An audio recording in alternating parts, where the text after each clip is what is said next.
नमस्कार, defence reality group के YouTube channel पे आपका स्वागत है। आइए मिलते हैं मिस्टर राकेश शर्मा जी से, जो डिफेंस एक्सपर्ट हैं और एयरफोर्स में इन्होंने 20 इयर्स सर्विस करी है। अब हम जानते हैं सिंधु जल समझौता क्या है।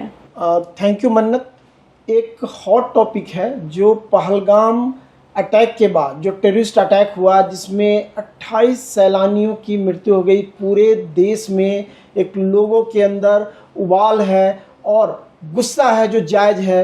तो सबसे पहला जो गवर्नमेंट ने 5 डिप्लोमेटिक कदम उठाया, जिसमें इंडस ट्रीटी था, सिंधु जल समझौता, उसको रद्द कर दिया। सबसे पहले हम जानते हैं कि सिंधु जल समझौता है क्या। सिंधु जल समझौता 19 सितंबर 1960 को कराची में भारतीय प्रधानमंत्री जवाहरलाल नेहरू एवं पाकिस्तान के राष्ट्रपति अयूब खान ने साइन किया। वर्ल्ड बैंक के मध्यस्थता में ये सारा समझौता साइन हुआ। सिंधु जल समझौता में 6 नदियां हैं, जिसमें पूर्वी और पश्चिमी 2 पार्ट में हम डिवाइड करते हैं 3-3 नदियों को। तो जो भारत के हिस्से में आया, रावी नदी, ब्यास नदी और सतलुज नदी, जिसे हम पूर्वी नदियां बोलते हैं। और पाकिस्तान के हिस्से में जो पश्चिमी नदियां हैं, उसमें सिंधु नदी, झेलम नदी और चिनाब नदी, जिसमें 80% पानी पाकिस्तान को दिया गया और 20% भारत को। तो देखा जाए तो अपने आप में समझौता एक दबाव में था, और कहीं न कहीं इस दबाव का जो एक इल्ज़ाम लगता है प्रधानमंत्री नेहरू के ऊपर कि उन्होंने पाकिस्तान के दबाव में 80% जो सिंधु नदी का पानी था पाकिस्तान को दे दिया, जिसके ऊपर पाकिस्तान की पूरी इकोनॉमी निर्भर है। और इस समझौते के तहत भारत को जो सिंधु नदी के पानी का 20% यूज़ करना है, उसमें सीमित अधिकार है, जिसमें कृषि, जल संसाधन, अगर मैं बात करूं कि छोटे स्तर पर जल विद्युत प्रोजेक्ट लगा सकते हैं, उसमें भी पाकिस्तान की जो सरकार है, जो उनके लोग हैं, निगरानी करने के लिए आते हैं। सर, जैसे कि 1960 के बाद भारत 3 युद्ध लड़ चुका है, तब ये समझौता रद्द नहीं किया गया, आज क्यों? 1960 के बाद पाकिस्तान से औपचारिक रूप से 3 युद्ध हुआ, 1965, 1971 और कारगिल का युद्ध। लेकिन उसके बाद भी सरकार ने पानी बंद नहीं किया। ये सवाल बहुत जायज़ है, बहुत सारे दर्शकों का है, तब समझने की ज़रूरत है। उसके बाद पाकिस्तान ने हमारे ऊपर टेरर अटैक 2 बार कराया, जिसके बदले में भारत ने उनके ऊपर सर्जिकल स्ट्राइक किया, उनको चेतावनी दी, समझाया कि अपनी आदत से सुधर जाओ, बाज आओ। लेकिन इस बार उन्होंने हद कर दी। इस बार जो अटैक था वो धर्म पूछ के किया गया, कलमा पढ़ाया गया और लोगों के कपड़े उतारे गए। ये कहाँ तक जायज़ है? और पूरी विश्व बिरादरी ने इसकी निंदा की है। यह एक कोशिश थी कि भारत के अंदर एक अशांति फैलाया जाए। जो धार्मिक अशांति की बात करें कि हिंदू मुस्लिमों के बीच कि ये मुस्लिम अटैक है, दिखाने की कोशिश की। लेकिन मैं बता दूं कि इस अटैक के बाद पाकिस्तान पूरी दुनिया में बेनकाब हुआ है। यहाँ तक कश्मीर में लोगों ने समझना शुरू कर दिया है कि हमारे रोज़गार को ख़त्म कर रहे हैं, ये हमारे टूरिज्म को ख़त्म कर रहे हैं, हमारी रोजी रोटी को ख़त्म कर रहे हैं। कश्मीर को जो मुस्लिम है, जो बहुसंख्यक है, इनके अगेंस्ट है, जो कहते थे ना कि कश्मीर के लोग हमारे साथ हैं, इनके साथ नहीं है। क्योंकि कश्मीर में लोगों को समझ में आया कि अभी तक ये हमें धोखा दे रहे थे, बरगला रहे थे, हमारे बच्चों के हाथ में हथियार देके और हमारी जो तरक्की को रोक रहे थे। तो इसके कारण इनको सबक देना जरूरी हो गया। और सबसे पहला सबक है, हथियार से ज़्यादा ज़रूरी है पानी से मारने की। जो 1960 की भूल थी कि 80% तक पानी सिंधु नदी का देना, उसको सरकार ने माना कि वो निर्णय बहुत उचित नहीं था। और अगर ये हमारे साथ इस तरह की हरकतें कर रहे हैं, युद्ध की घोषणा कर रहे हैं, तो पहले इनको हम पानी से तड़पा के मारेंगे।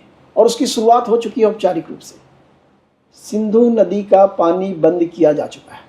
और ये केवल पानी के अभाव में नहीं मरने वाले, जब बरसात आएगा तो पानी छोड़ के भी इनको डुबेंगे। ये आतंकवाद कहते हैं ना, इनके लीडर बोल रहे थे कि अगर ये पानी रोकेंगे तो खून बहेगा, पानी हम छोड़ेंगे, पानी हम रोकेंगे, खून तुम्हारा बहेगा। अगर तुम्हारे अंदर हिम्मत होती, ताकत होती, तुम सेना के ऊपर अटैक करते। निर्दोष जो टूरिस्ट हैं उनके ऊपर अटैक करने की, पीठ पीछे वार करने की इनकी हमेशा से आदत रही है। और इसी कारण जो 5 मुख्य निर्णय हुए हैं जिसको डिप्लोमेटिक निर्णय कहते हैं, उसमें सिंधु जल समझौता स्थगित करने का निर्णय लिया गया है कि जब तक आतंकवाद पे लगाम नहीं लगाएंगे, जब तक अपने घुटनों तक नहीं आएंगे, तब तक इनको पानी की एक बूंद नहीं मिलेगी। सर, जैसे कि हवा और पानी को रोकना इम्पॉसिबल है, वो अपनी डायरेक्शंस खुद बनाते हैं, तो सरकार के पास क्या उपाय है जिससे वो रोक पाएंगे? मन्नत जी, सबसे पहले मैं आपको बता दूं कि जो हमारे समझौते के अनुसार है कि जो 20% सिंधु नदी का पानी हम यूज़ कर रहे हैं और 80% पाकिस्तान, तो एक्सपर्ट की राय है हम 11 से 12% यूज़ कर पाते हैं। पाकिस्तान के पास लगभग 87 to 88% तक पानी जा रहा है। अब हम बात करेंगे कि पानी 100% कैसे रुकेगा। तो जो आज के समय में 3 हाइड्रो पावर प्लांट जो ऑपरेशनल है, सबसे जो पहला है किशन गंगा पावर प्लांट जो 330 मेगावाट बिजली उत्पादित करता है। होता क्या है कि हम नदी के बहाव को रोक के ऊंची बांध बना के उसमें से हम बिजली पैदा करते हैं, उसका डिस्ट्रीब्यूशन करते हैं। दूसरा जो हमारा है रेटल प्रोजेक्ट पावर प्लांट जो 850 मेगावाट बिजली उत्पादन कर रहा है, ये चेनाब नदी के ऊपर है। और तीसरा हमारा है बगलिहार पावर प्लांट जो रामबन में है, कश्मीर में है, और ये 2004 से ऑपरेशनल है। एक ज़रूरत है कि वहाँ से रूट करके पानी को, जो हमारा पंजाब है, हरियाणा है, हिमाचल के कुछ जो समतल क्षेत्र है और राजस्थान तक लेकर जाने की 100% हम पानी रोक सकते हैं। अभी तो हम बात करें कि पानी का बहाव रोका गया है, ये नल नहीं है कि आपने नल की टोटी बंद की और पानी जाना बंद हो गया, लेकिन पाकिस्तान में कोहराम मच गया है और पानी के अभाव में वो बोलते हैं ना जल बिन मछली जैसे छटपटाती है, वैसे उनके राजनयिक, उनके सेना के अधिकारी सारे छटपटा रहे हैं और धीरे धीरे उनकी छटपटाहट बढ़ने वाली है। और एक हम बात करते हैं ना कि जो एयर अटैक की, ये वाटर अटैक है इंडिया का, जो उनकी कमर तोड़ के रख देगा। सर, जैसे कि 8 से 10 साल लगते हैं एक डैम को बनाने में, तो क्या इतने लंबे टाइम में पाकिस्तान इंटरनेशनल कोर्ट में नहीं जाएगा? मन्नत, अभी से उनका रोना शुरू हो गया। पूरी दुनिया में जा जा के वो पैर पड़ रहे हैं कि भारत हमें मारने वाला है, हमें जोर से पीटने वाला है, कोई उनकी सुन नहीं रहा है।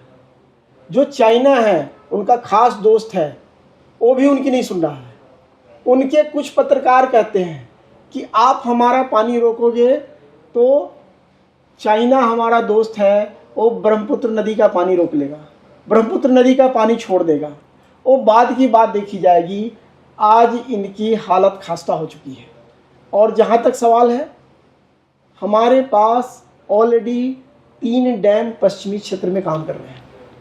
सरकार 2016 से इसके ऊपर काम कर रही है। नहरों का जाल बिछ रहा है, आपको दिखेगा आने वाले टाइम में, क्योंकि अगर भारत सरकार ने कहा है कि पानी की एक बूंद नहीं देंगे, तो पूरी प्लानिंग जरूर है और वो दिखना शुरू हो गया है। मैं कल न्यूज़ देख रहा था कि पाकिस्तान वाले कह रहे हैं कि भारत ने पानी छोड़ दिया, अब पीओके वाले डूब रहे हैं। तो सूखे में तो मरेंगे ही, डूब के भी मरेंगे। तो उनकी जो करनी है उसका फल मिलना शुरू हो गया। अभी तो भारतीय सेना ने अपनी बम बारूद नहीं छोड़ा है, वो इंतजार कर रहे हैं कि इस बार नेवी पिटने वाली है। एक बार आर्मी घुस के मारी थी, दूसरी बार एयर अटैक हुआ था, और इस बार नेवी ने अरबियन सी में अपनी कमर कस ली है, इनके राष्ट्रों को कट ऑफ कर रही है। अब हम बात करते हैं वर्ल्ड बैंक की। वर्ल्ड बैंक से जब 1960 में भारत और पाकिस्तान की संधि हुई थी, तो वर्ल्ड बैंक इसकी मध्यस्थता किया था। उसमें एक शर्त है कि दोनों पक्ष जब वर्ल्ड बैंक के पास जाएंगे तो वर्ल्ड बैंक उसके ऊपर मध्यस्थता आगे करेगा। तो इसमें भारत तो जा नहीं रहा है, ये चाहे जितना रोए गाए, वर्ल्ड बैंक नहीं सुनने वाला और भारत बैक नहीं होने वाला। इनकी हर तरह से, चाहे वो कानूनी तौर पे हो, चाहे अंतर्राष्ट्रीय बिरादरी से अलग थलग करना हो, चाहे आर्थिक रूप से सबसे पहले पाकिस्तान की कमर टूटेगी। वैसे भी इनकी कमर टूट चुकी है, ये रोड पे पहले भी आ चुके हैं। इनके पास जो ऑयल रिजर्व है 8 दिनों का है। ये भारत से क्या लड़ेंगे? भारतीय नौसेना इनका रास्ता रोक के खड़ी है। कहां से लेके आएंगे पेट्रोलियम और कैसे भारत से लड़ पाएंगे? अब इनके पास एक ही रास्ता बचता है कि हमारे पास परमाणु बम है, और ये पूरी दुनिया में सुना रहा है कि रोक लो भारत को, हम परमाणु बम चलाएंगे। मैं आपको कहना चाहता हूं कि भारत बहुत ही एक जिम्मेदार देश है। पाकिस्तान ने अगर परमाणु बम चलाया तो हो सकता है हम छोटे मोटे हमारा कोई शहर की क्षति हो जाए, लेकिन उसके बाद दुनिया के नक्शे से पाकिस्तान खत्म हो जाएगा। सर अभी तो समर है, पानी तो रोक लेंगे, लेकिन आने वाले टाइम में बरसातों में कैसे रोक पाएंगे? आपका सवाल बहुत जायज़ है। मैंने क्या बताया, अभी तो प्यासे मारेंगे ना उनको। पाकिस्तान की जो जीडीपी क्या है, उसका 25% हिस्सा जो एग्रीकल्चर पे निर्भर है, उसका 80% जो सिंधु नदी से पानी जाता है उसके ऊपर निर्भर है। जैसे इसको बंद करेंगे, पाकिस्तान अगले 10 सालों में रेगिस्तान बन जाएगा। दूसरा उपाय है, बरसात आता है पानी छोड़ दो, डुबा के मारो। ऐसे पापियों को तो जरूरत है ना कि प्यार से मार दो, जहां बंदूक चलाने की क्या जरूरत है। पहले प्यासे मारो, उसके बाद पानी आता है तो इनको डुबा डुबा को मारो। यही सरकार की योजना है और यही पाकिस्तान की नियति बनने वाली है। सर जैसे कि पाकिस्तान के प्रधानमंत्री का बयान आया है कि भारत ने पानी रोककर एक्ट ऑफ वॉर कर दिया है। पाकिस्तानी प्रधानमंत्री का जो बयान था कि सिंधु नदी का पानी रोक के भारत ने एक्ट ऑफ वॉर कर दिया है, तो सबसे पहले हमें समझने की जरूरत है। मानसिकता में, वक्तव्य में प्रधानमंत्री मोदी ने कहा था कि पानी और खून एक साथ नहीं बहेगा। पाकिस्तान की तरफ से क्या आया? पानी नहीं मिला तो खून बहेगा। यही सोच का अंतर है, माइंडसेट का अंतर है, और यही चीज़ दिखलाता है कि हमारी सोच क्या है और आपकी सोच क्या है। तो आप खून बहाओगे और हम पानी पिलाएंगे, पॉसिबल नहीं है। अब पानी भी बंद होगा और अब खून बहेगा तो पाकिस्तानी सैनिकों का बहेगा, और उनको समझ में आएगा कि एक्ट ऑफ वॉर क्या होता है। दूसरा, जब पाकिस्तानी सैनिकों के सब उनके घरों तक जाएंगे, उनके गांवों तक जाएंगे, तब उनको अपनी दहशतगर्दी का इनाम मिलेगा, और भारत एक जल्द ही सबक सिखाने वाला है। अभी तो वाटर बम की शुरुआत हुई है, अब जब गोला और मिसाइलों की बरसात होगी तब पाकिस्तान में त्राही त्राही मचने वाला है। दूसरी बात मैं करने वाला हूँ कि वाटर क्राइसिस तो शुरू हो गया, आप साथ साथ देखेंगे पाकिस्तानी सेना अपनी जान बचा के भाग रही है। उधर से बलूचिस्तान वाले पीट रहे हैं, तालिबान वाले मार रहे हैं। अभी तो गृह युद्ध वहां शुरू होने वाला है पानी को लेके, क्योंकि इन्होंने क्या किया, जो पानी सिंध को जाता था उससे नहर निकाल के इन्होंने पंजाब वालों को देना शुरू किया, क्योंकि पाकिस्तान में पंजाब इनको ज़्यादा प्यारा है। जितने भी सेना के जनरल हैं सारे पंजाब से हैं, उसका वर्चस्व है, तो उसकी भी एक बड़ी लड़ाई वहाँ होने वाली है, और पानी की दोहरी मार से पाकिस्तान मरने वाला है। सर बहुत धन्यवाद आपका कि आपने सिंधु जल समझौते का बहुत अच्छे से एक्सप्लेन किया। आखिर में जाने से पहले क्या आप दर्शकों को कुछ मैसेज देना चाहेंगे? विशेष करके जो हमारे डिफेंस रेटी ग्रुप के यूट्यूब चैनल के व्यूअर हैं, उनका जो सवाल होता है हम कोशिश करते हैं कि सरल शब्दों में उनको समझा सके, बता सके। तो पिछले 2-3 दिनों से सिंधु जल समझौते के ऊपर हमारे दर्शकों के कमेंट आ रहे थे, बहुत सारे व्हाट्सएप मैसेज आए, तो एक कोशिश हुई हमारी टीम की कि आपको इस समझौते के बारे में बताएं, इसके दूरगामी परिणाम के बारे में बताएं, और पाकिस्तान को इससे क्या नुकसान होने वाला है। और बिना वार के जो हम बता रहे हैं ना कि उनके पीएम कह रहे हैं एक्ट ऑफ वार भारत ने शुरू किया, अभी तो कुछ नहीं किया है, अभी तो पानी की क्राइसिस आई है। अभी आपको ज़्यादा पानी भी पिलाएंगे, पिला पिला के पानी मारेंगे, क्योंकि आप ऐसे मानने वाले नहीं हो। तो दर्शकों इसी तरह हमारे साथ बने रहें, अपने सुझाव को दें।